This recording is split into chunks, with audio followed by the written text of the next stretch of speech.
अस्सलाम वालेकुम नाज़रीन, मैं हूं आपका मेज़बान अमजद चौधरी। आप देख रहे हैं मंजर आम। सब्जी मंडी और फल मंडी में जिन प्राइजेस पे सब्जी या फल मिल रहे हैं, उन प्राइजेस पे शहर में क्यों नहीं मिल रहे हैं? हम जा रहे हैं डीजी साहब के साथ सरप्राइज विजिट पे।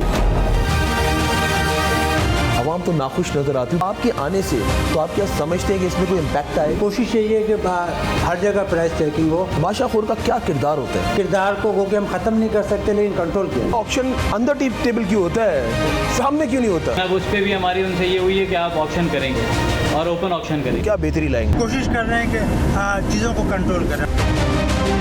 ये जो माशाखोर है, इनको थोड़ा कंट्रोल करने की जरूरत है। ऐसे माशाखोर को लगाम कौन डालेगा? है कोई लगाम डालने वाला? हम किसी सूरत भी आम कंज्यूमर को, जिसके लिए आप जंग लड़ रहे हैं, मैं जंग लड़ रहा, हम किसी सूरत नहीं छोड़ेंगे कि हम उसको अकेला छोड़ें। ये पीछे से महंगा है, ये पीछे कौन है? यहाँ से हमारा ये ऑप्शन स्टार्ट होता है। मेरी ख्वाहिश है आप जब तक आपका टेन्योर है ना, ये पीछे वाला जरूर पकड़ के जाना है। ये मंडी है पीछे ना, मंडी से महंगा आता है तो रिटेलर को महंगा जाता है। कौन सा ऐसा माफिया है जो बीच में आ जाता है और आवाम पिस के रह जाती है?